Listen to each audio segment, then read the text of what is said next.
Hi, everybody. Welcome to Devico Breakfast Bar. Here we speak with different people involved in the business landscape, share their expertise, delve into the latest tech trends, and explore the ins and outs of IT outsourcing.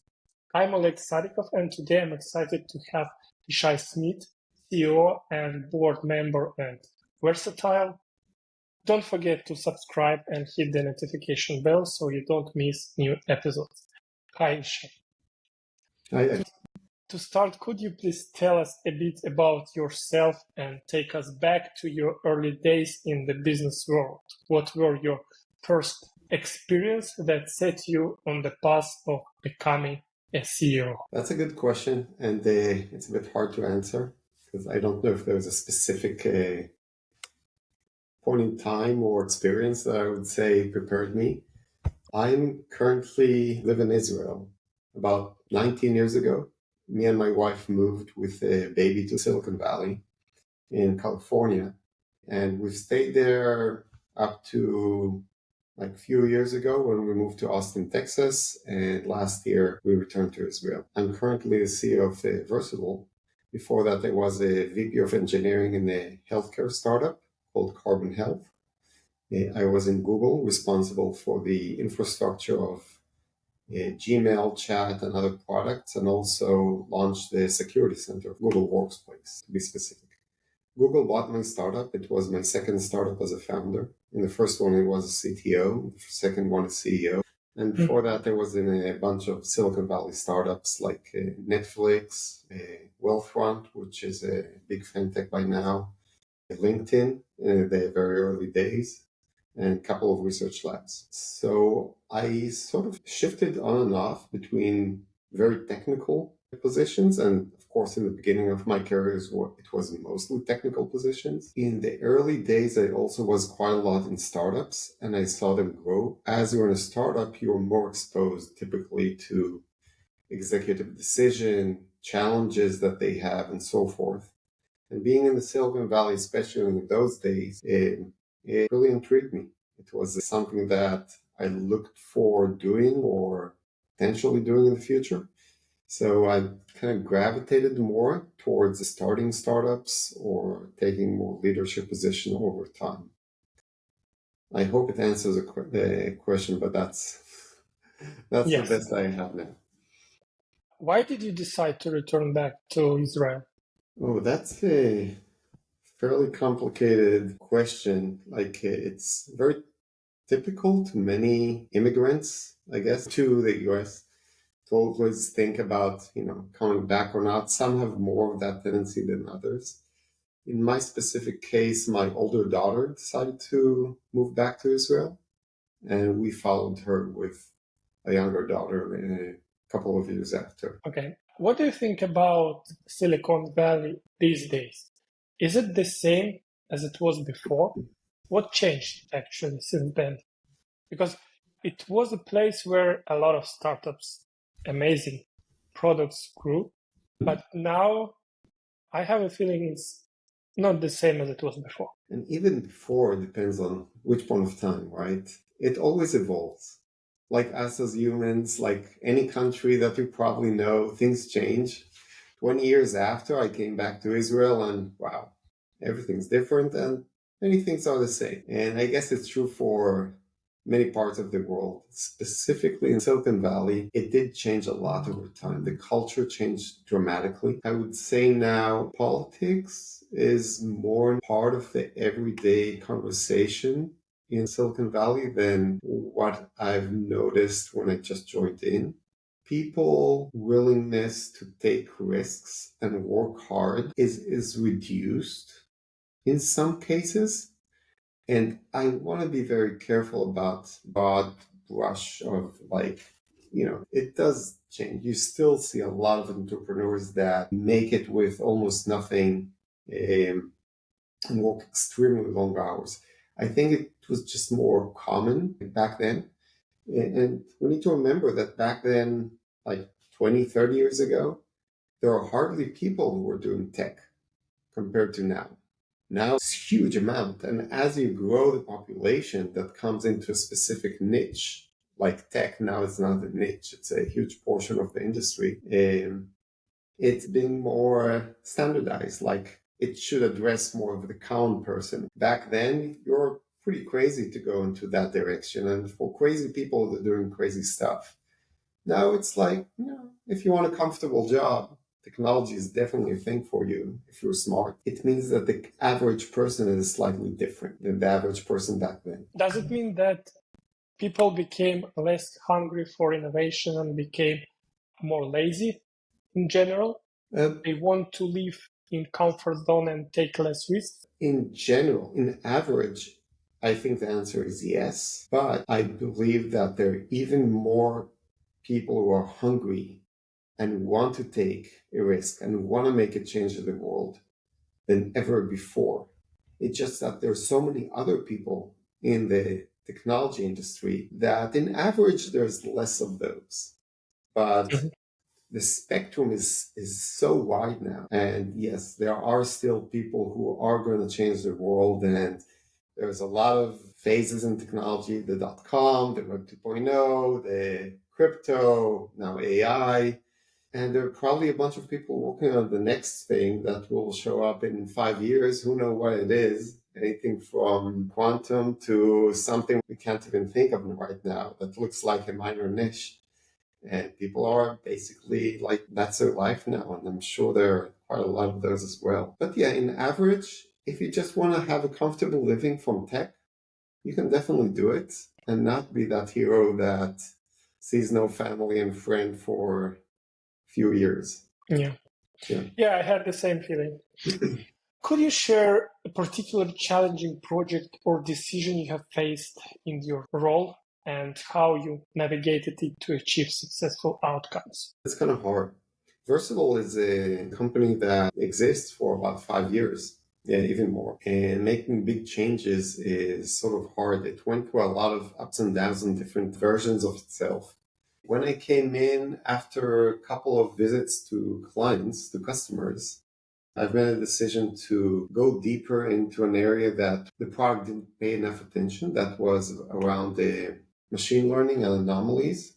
It's more like looking into the data in a different way and bubbling it to the customers. It was very hard because it was against the momentum we had at the point of time. So a lot of storytelling and convincing was needed to get it done. It did get very good feedback from leadership. I wasn't the CEO back then. I shifted the position about 2 or 3 months ago. So that was fairly easy from the leadership part. From the non-leadership part, like the rest of the team, I think it also wasn't that hard. But, we needed to have a goal, a mission. And I think that was like after I managed to, or we managed as a team, it wasn't just me, to create a very clear mission around it. Like we came through it and we managed to create a roadmap that fits that. This was one of the decisions that we knew that it's going to take many months, maybe 6 months in order to come to fruition. And there was a lot of consistency, like thinking about consistency and the fact that it's okay if we will fail. And actually we failed. The first iteration wasn't that good. The second was better. The third is much better. And I think that's one of the pillars of the future success of the company. And of course, there's much more than just that. Yeah.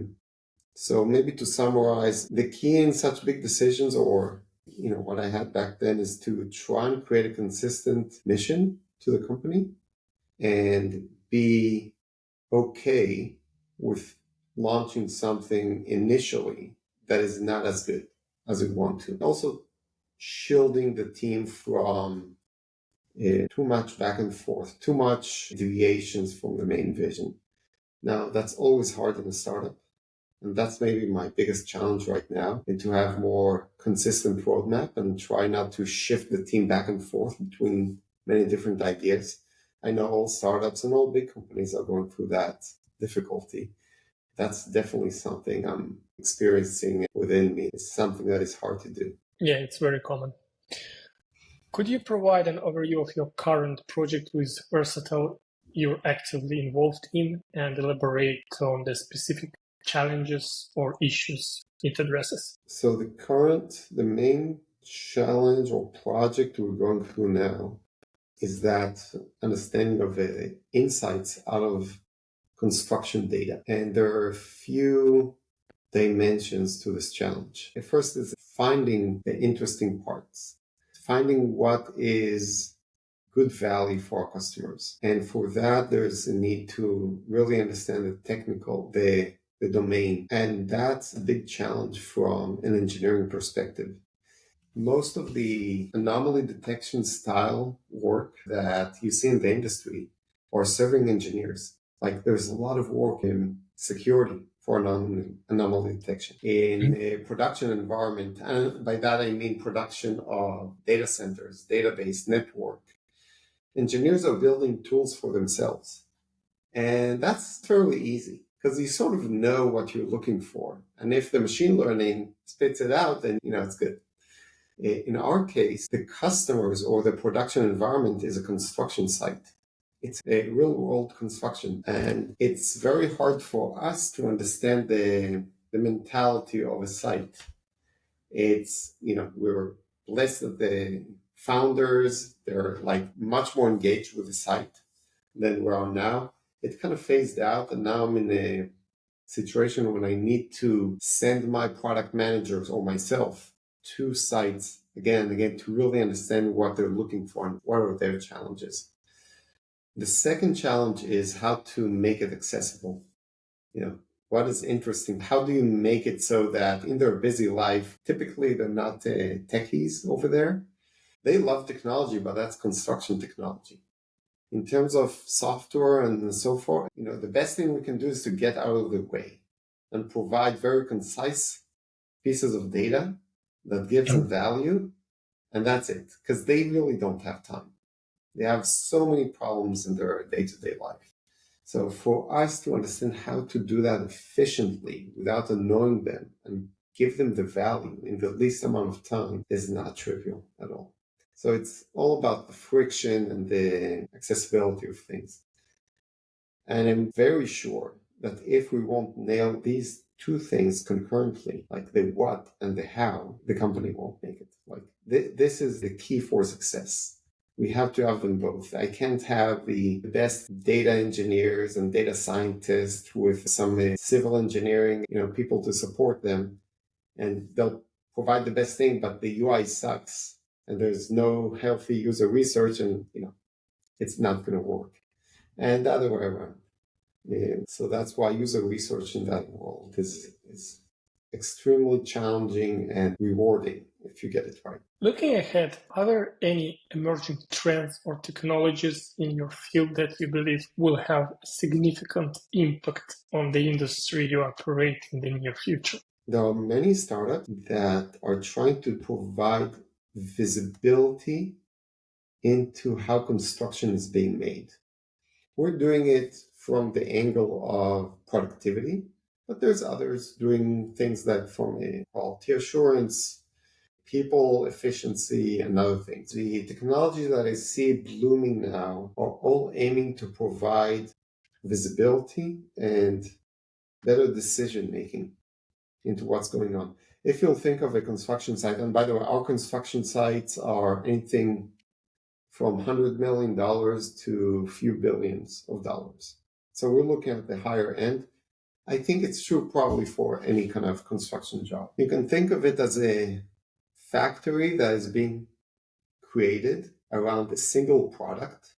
And after the product is done, the factory is torn apart and moved to another place, versus typical factories that create many products. So a construction site is unique in a way that you can't just have an optimal construction environment for repeated products. You need to rebuild it again and again. That's part of the big challenge.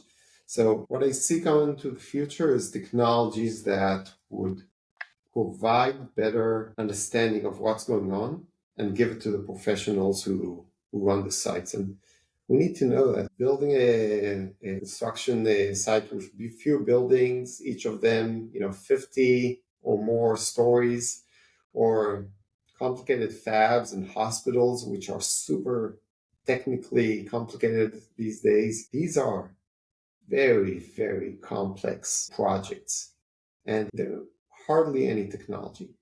Now there's more and more technologies coming in, but hardly any technology that helps them do the right quality assurance of processes and other things. The more these things will come in, the better and cheaper the structures will be, or the construction will be. Currently, I've seen many estimates, but they're all of inefficiencies in construction sites. They're all in the realm of 30 to 35% of inefficiency. And you can think of 35% inefficiency in a construction site of $1 billion. That's mind-blowing.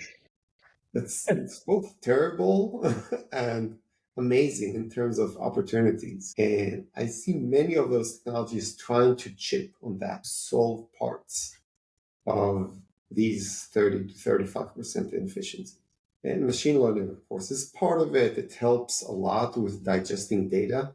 But it's not just that. It's hardware and monitoring devices and so forth, which are also getting fairly cheap. The camera is nothing now. There's robots coming in, and drones technologies are heavily coming into play there as well. On a personal note, what drives your passion for making the world more efficient, and how does this passion manifest in both your professional and personal endeavors? Well, I'm an engineer in trade. Like, that's what I'm trained to. So I guess many engineers are like-minded. They think about efficiency in different ways. So it's probably more about genetics and how I grew up than anything else. I don't know what exactly. Yeah, maybe throughout my different parts of the career, if it's fintech or Gmail, which is somehow I was drawn into these sort of things. Yes, I'm looking for projects that have something to do with efficiency. And that's something I really like. It was in healthcare in the previous startup in Carbon Health. It was really all about efficiency and providing better healthcare and more affordable. And I think most of these challenges with industries that are too expensive to buy, like the value per cost ratio is not good. It's really about the efficiency of that industry.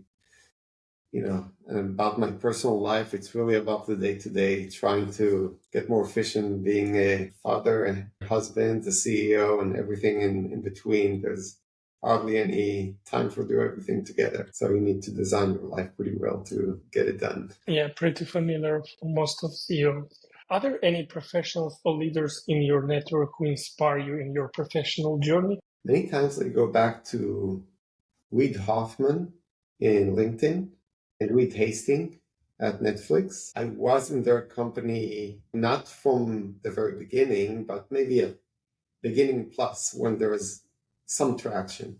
And I was very inspired. Well, I'm still inspired by how they think and how they managed to get an improbable product back then to something that is very successful and maybe trivial to think of right now. From Reid Hoffman, I think it was mostly about, connection matters.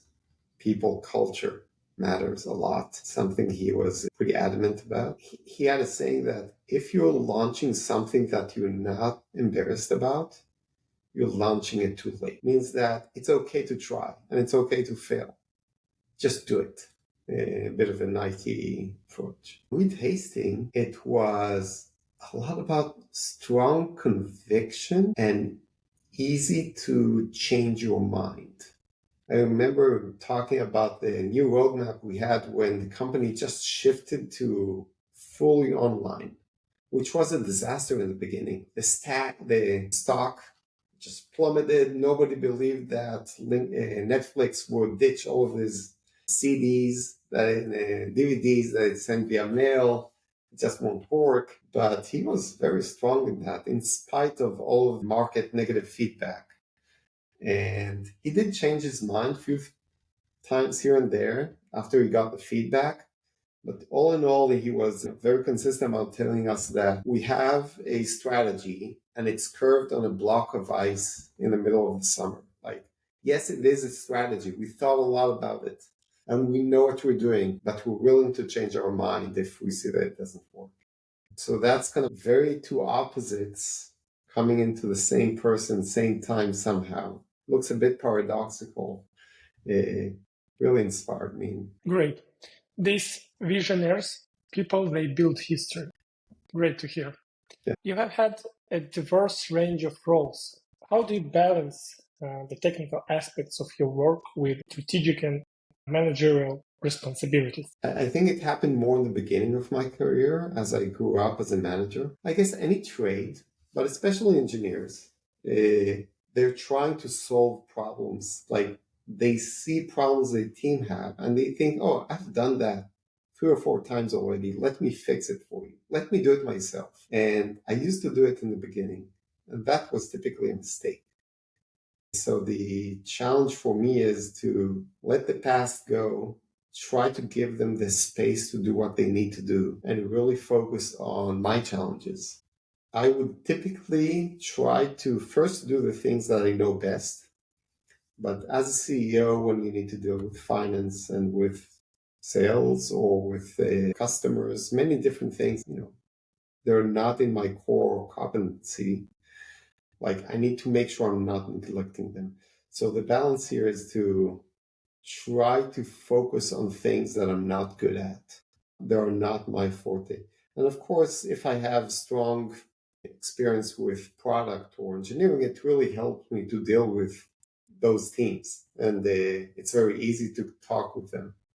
But the biggest challenge or the biggest balance that I'm trying to have is to keep on getting outside of my comfort zone and learning the things that I need to learn versus staying in my comfort zone and just dealing with the things that are easy for me to fix. The accumulation of technical debt is more of a problem today than ever before. Mm-hmm. How do you approach managing and mitigating tech debt to ensure the long-term sustainability and scalability of its technology solutions? That's a good question. Technical debt is indeed a huge problem. And I don't think I've seen any company that doesn't have this problem. And it includes, from the smallest startup to the biggest companies ever. Actually, the best situation is typically in a startup that is 1 year old. There's hardly any technical debt. Startup like ours, which is already 5, 6 years old, there's definitely quite a bit of technical debt. I think first, technical debt is okay. You need to manage it. I always think of it as, if you want to buy a house and you take a mortgage, you're getting into debt in order to create equity. And same is technical debt. You just need to make sure it doesn't kill you. And you leverage it to the best of your capabilities. One way that I did it in the past is tell the teams or the sprint teams that they should spend about 20% of their sprint on technical debt stuff. It typically doesn't work. It's a good idea, but it's very hard to get it done. The more successful way that I've seen doing or I've practiced in the last 3 positions that I had, and also here in Versatile, is to declare I call it fix it week. The term is taken from Google. It means that there's 1 week every quarter that we're not doing any product work and we're focusing only on technical debt. And there's about a couple of months of preparations towards that. There should be a technical lead. We should define exactly what. We should have a list of action items, basically tickets in Jira, Asana, whatever you're using. And so very clear goals and things that are, day or 2 kind of chunks that people can take off their plate. They take off and chew through. And ideally some healthy competition a bit, maybe announcing who could complete more or less of those things and declare them and give them something small. It's typically a good thing to do also for product, that let them think about strategy for a bit and less about the day-to-day with engineering.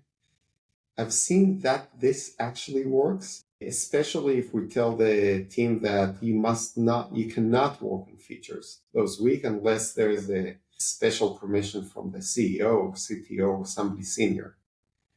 So not just giving them permission to work on technical debt. It's more about prohibiting them from working on anything else. Now, I've seen that once this is done, it's typically like there's a bit of carryover and people are more used to, okay, I did some technical debt. I can do it in the next few sprints. There's some things for me to finish up. So it starts to create a trend. 1 week every quarter, that's about a month of a year. It's typically just the very bare minimum to chip on technical debt as you mature as a company. So there's still need to be more investment in it. What advice would you give to someone who wants to future-proof software architecture to minimize the accumulation of technical debt over time? Minimalism. Try not to overgeneralize. There's a tendency, especially in people who are doing their first or second system, that to do something that fits all scenarios and it fits the long-term vision perfectly. And I mean 3-4 years down the road, some assumption about the unrealistic scale that we're going to hit. That's typically not working. It's typically very treacherous. It's like it's a swamp. You build something that's over generalist and you use only a small part of it for the current feature needs, and the rest becomes technical debt and overcomplicated. You thought you'll need it, but you need something very different. And it's almost always the case. As you get into the project, you figure out you need to go a bit to the left or the right. It's not where you thought you will be going. And when a company becomes healthy, it rewrites most of its core business logic every year and a half because it kind of iterates on it. It's a lot of iterations. And there's a lot of stuff that it doesn't rewrite, but it's in the periphery, maybe things that nobody cares much about and they can go stale a bit. So as long as you focus on the minimalistic infrastructure you have to, and you know that you'll have to rewrite it when you'll scale, and it's okay that you'll rewrite it, I think you're in a good place. With headquarters in Los Altos, Boca Raton, and Tel Aviv, Versatile seems to have global presence. How do you navigate the challenges and opportunities of operating in multiple locations and cultures? It's definitely a challenge. And we have people in 1, 2, 3, 4, 5 different countries right now. We used to have even 6 up to not too far ago. The key is over-communicating over Slack, for me at least. That's the way I approach it. Slack is great. I think it really boomed. The chat communication, the way of work boomed in the COVID-19 era, though it was pretty prevalent even before that. So moving to dedicated channels, communicating a lot, pushing the team to write documents, not too much, not overly, like not too heavy, but documents to communicate what they're about to do, ideally 1 or 2 pagers. And I'm heavily using Google Docs with comments and co-editing and things like that. So offline tools that are semi-online, like chat, they're kind of both offline and online, they really help. With those, we're having quite a lot of all hands and team meetings. Like it's at least once a month, and then smaller team meeting like that. Communicating a roadmap, which should be living and breathing with the team. So having kind of a spreadsheet, something that you see as it moves around is key. And like, I know that we're on it and off it, and now we're trying to get back on it. And that's always a challenge, but it's really about the communication styles we have. Talent scarcity is a growing concern in many industries, including construction. How do you attract and retain top talent? That's definitely one of my biggest challenges. And I think it's true for everyone. There's so many smart people getting into tech these days, and a lot of young talent and the older talent. And it's amazing to see. I think we do have more talent every year than the year before, but tech is growing even faster. So overall, there's the deficit of talented engineers or tech people, professionals, is getting even deeper because of that gap. I don't have a good solution, unfortunately. I would love to have it. There's a balance of outsourcing and insourcing. Of course, different programs to help friends bring their friends into the company culture naturally is being radiated outside. So people are attracted to good cultures. So you need to build, or I need to build, strong culture in my company, both to retain the people, to be more efficient, and to attract people. But there's no magic bullet. It's all of the above sort of thing, just to try to optimize them all. Have you explored outsourcing as a strategy to augment or face or address skill gaps? And what was your experience with this approach? And typically, I rather not to outsource and create more of a culture within the company that is like have people feeling more stable stability and that they're one of a group and they're culturally bonded together. It doesn't always work. Eventually, I do need to outsource for different reasons. Either it's a burst need or just I need to move on. I just can't find the talent. So outsourcing sometimes is the solution. When I do, I'm trying my best to have, like, if outsourced resources, people, they're tightly working with the team in the company and trying to get them be together as much as possible. Together, I don't mean physically, more like involve them in conversations and let them know what's going on and have them feel like they're appreciated and they're part of the company. Um, and for that, there's some legal restrictions sometimes of how close you can make them be part of the company. But I'm trying to my best to get them inside and to give them a hug. That the kudos and the appreciation and everything else. We do have some areas where the outsourcing group are very loosely coupled with the main core business. And if that happens, actually leave it as loose as possible in order to refine from creating a split brain sort of situation where people feel like it's us and them. It's like, okay, if they're not working tightly with the rest of us, there's only one or two contact points and they're dealing with whatever task they have to do. So maybe the answer is either get them as much with the company as possible or as much as detached, not have a gray zone. Avoid the gray zone. You are outsourced talent, so we treat you as a second degree citizen, because that's never good. How do you assess the risks and benefits associated with outsourcing, particularly in terms of maintaining control over sensitive information and ensuring compliance with relevant regulations and standards? I'm fortunate now that I'm not in a highly regulated industry. Like, for example, finance and healthcare, they have much more issues with regards to that. We don't face the same issues with regards to outsourcing people. We do need to be very mindful with GDPR about data security, of course, but more from a technical aspect versus like which person is dealing. And of course, the contracts and the NDA, and we're SOC 2 and ISO compliant, so we do need to have everybody really understand what they're getting into and the confidentiality that requirements.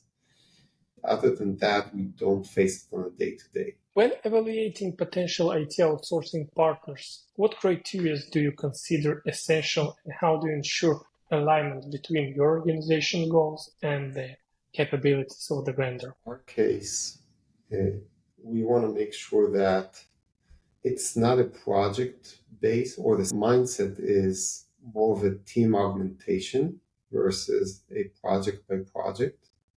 And like, here's a project, deliver and move on. In my experience, it lends itself many times to the project not being fully created with the mindset of long-term maintenance. Here's a project, deliver and move on. So I'm insisting typically of actual team integration. It's not a full integration because they're not employees like the rest of the team, but they do participate in one-on-ones or sprint planning or general Slack conversation to get things done. If it's a project deliverable, it's typically more operational. It's not like a product, it's more of operation that people need to get done as an outsource group. And that's less of a problem because that's a project that's not something you need to maintain. Like that's another mode of work where it's more like here's a team for you to work with and they're not integrated. Mm-hmm. And that's fine, as long as it's not something that needs to be maintained later on. Okay. Thanks for the feedback.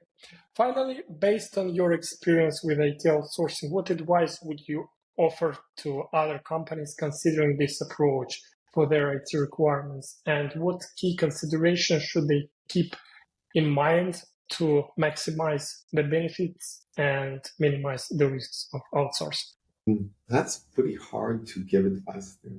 Each company is a snowflake. It depends on your regulatory landscape.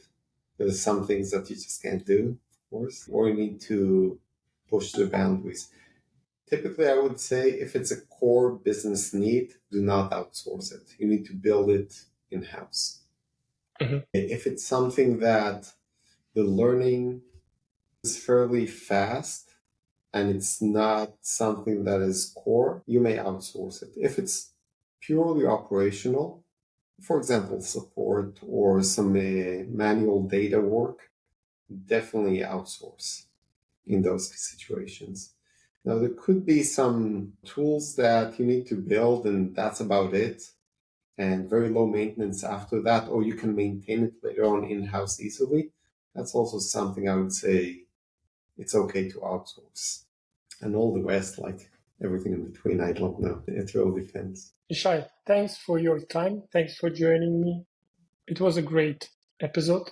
Thanks for advices and sharing the information in it. I'm sure that many people will find it useful. Thanks for your time. If you enjoy our discussion and want to stay updated on future episodes, don't forget to subscribe and hit the notification bell. That way you will not miss on the latest insights and conversations from the Devico Breakfast Bar. See you in a week.